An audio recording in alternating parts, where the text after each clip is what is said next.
Hello there. Welcome back to Grade 10 Economics.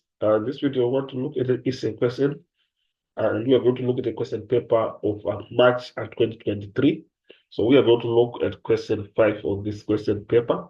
And our question reads, discuss phases of the business cycle. It is 26 marks in the second part, which is the additional part. How can exogenous factors negatively affect business cycles?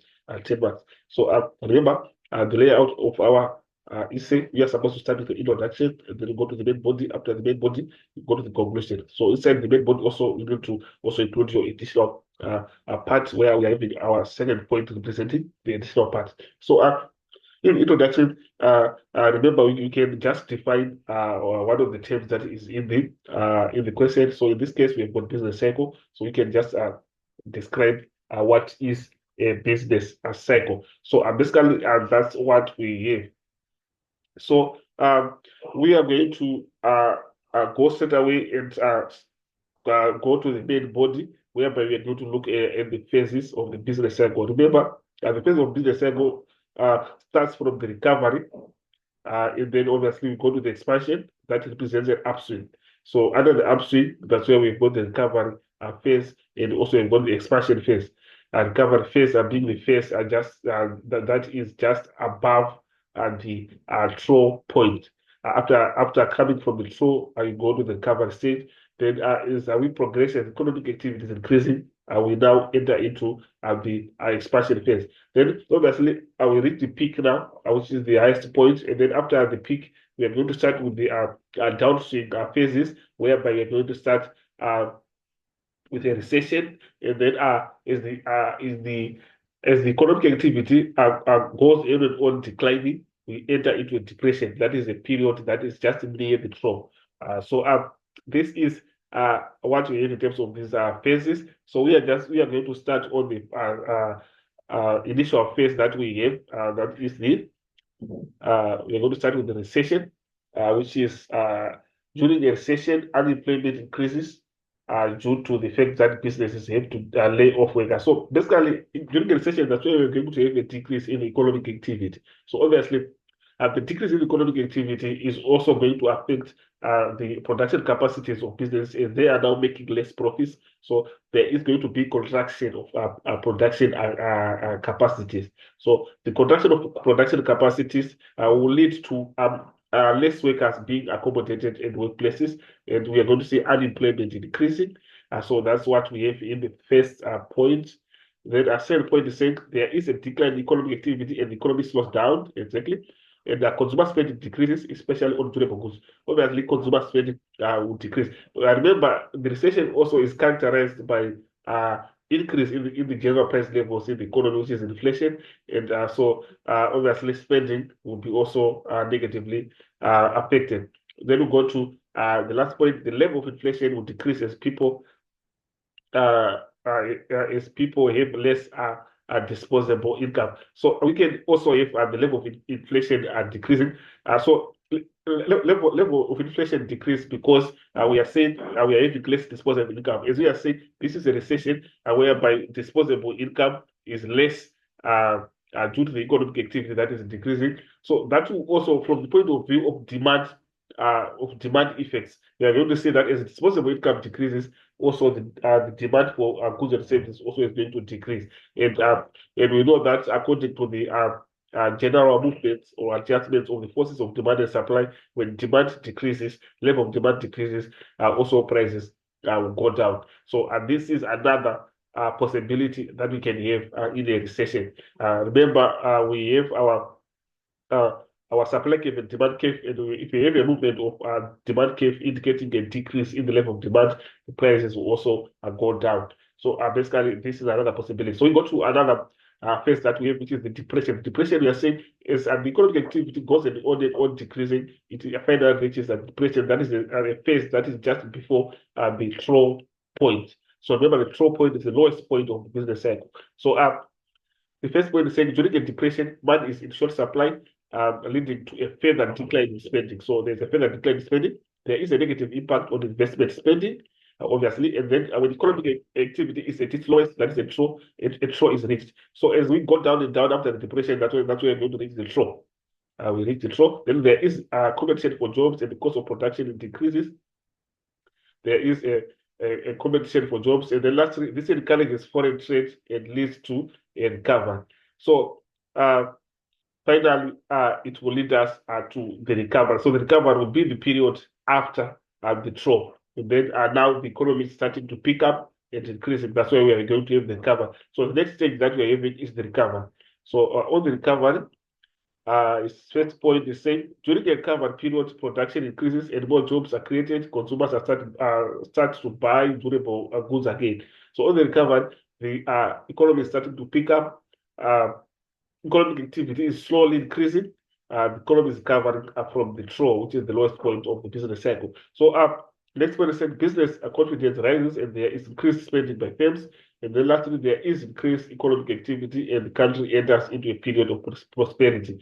So, after the recovery phase, we are going to enter into the prosperity, which is just above the recovery. So economic activity now is at a higher stage. It has increased. It is now increasing at a higher rate than as compared to the recovery stage. So this is what we. So after recovery, now after recovery we enter into the expansion.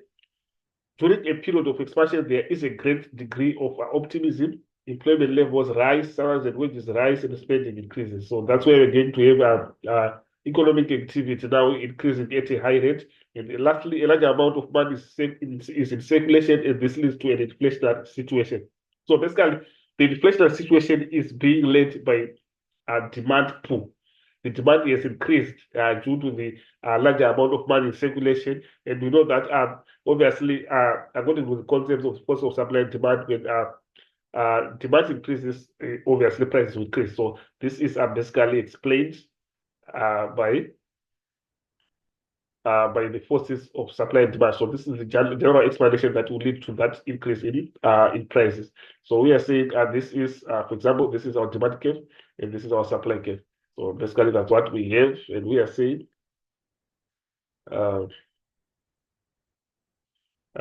this is our supply curve and this one is our demand curve, and this represents our demand curve.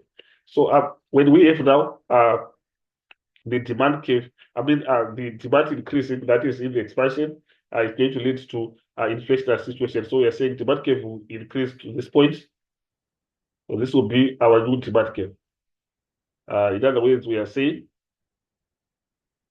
the demand is increased from D0 to D1. The level of demand is increased, and we are going to see also price levels being. Remember, equilibrium price represents the price level. So we can say our PE is our initial equilibrium point, and this one becomes our new equilibrium point. So this increase, due to the increase in demand from T0 to T1, has led to an increase of the equilibrium price from PE to P1. So this becomes the new price level. So this is the increase that is being caused by that is being maybe activated by a large amount of money that is in circulation. That is also push the demand upwards, and prices also follow suit. So this is what we have to expansion, and we go to the next part of the our explanation, where this is now the additional part. We said exogenous factors can affect the business cycle negatively by. We go back to our question and try to see how is it structured. We are saying how can exogenous factors negatively affect our business cycle. So exogenous factors, these are factors that are in the form of external factors that the business cannot control. Business has no power to control those factors. We have got an example of the political situation in the country. It's an exogenous factor. We've got weather conditions that when the business cannot control weather conditions, so those are exogenous factors. So how can they negatively affect their businesses? So then their negative positions also will have a negative effect on the operations in the economy. So basically, that's how we are going to explain it. I'll see that's firstly with natural disasters is a weather condition. Natural disasters like floods cause distractions on the infrastructure and prevent workers from accessing their workplace. So this is the first point that we have. Second point is that changes in weather conditions may cause a decrease in the production of agricultural products, thereby increasing their prices. And then political instability also is a factor. May result in unrest and violence, which would decrease productivity, and hence GDP of the country also decrease. So political instability in relation to productivity. So if there's political instability, we're going to see that we are going to see a disturbance in the production processes. So obviously, in businesses, they are going to encounter some bottlenecking along the production processes, and it's going to affect their productivity. Obviously, it also affects national GDP, that is the total monetary value of goods and services that are going to be produced in the country, will also go down. So basically, this is what we have. Then next, we've got oil shock. The oil shock in the national market may result in local fuel prices to increase, which may increase the cost of transportation. So oil shock internationally is also an exogenous factor because businesses they have no power to control that. So if we have such a scenario, it's going to lead to higher costs of fuel in the local economy. So it will negatively affect business operations as cost of transportation will also increase. So next point, development of electronics may decrease job opportunities for unskilled workers and cause instability in the labor market. So development of electronics is also an exogenous factor. So we are seeing that the electronics they are now coming as substitute to labor force, and we have such scenario, job opportunities are going to be lost. So this will cause unemployment, obviously. And this is how we can explain this one. Then lastly, inappropriate government policies used and politicians seeking votes may disturb the already weak economy.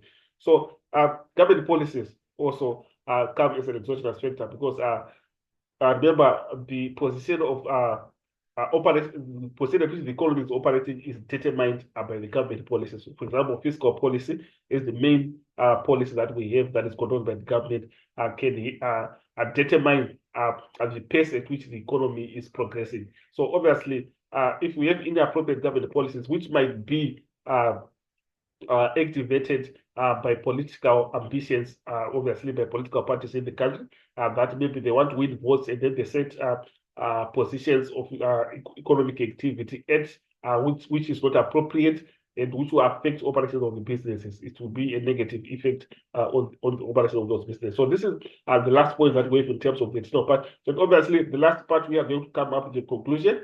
So this is what we have. Remember our introduction and our conclusion. Introduction is for 2 marks and the conclusion is for 2 marks. So this is what we have according to the main body of this question. So let's stay tuned for more videos to come. Let's not forget to subscribe and share to our channel. More typical examination questions are going to be uploaded on this channel. Let's get notified. Let's turn on the notification button. As for this video, I'm signing out. Let's meet again in the next video.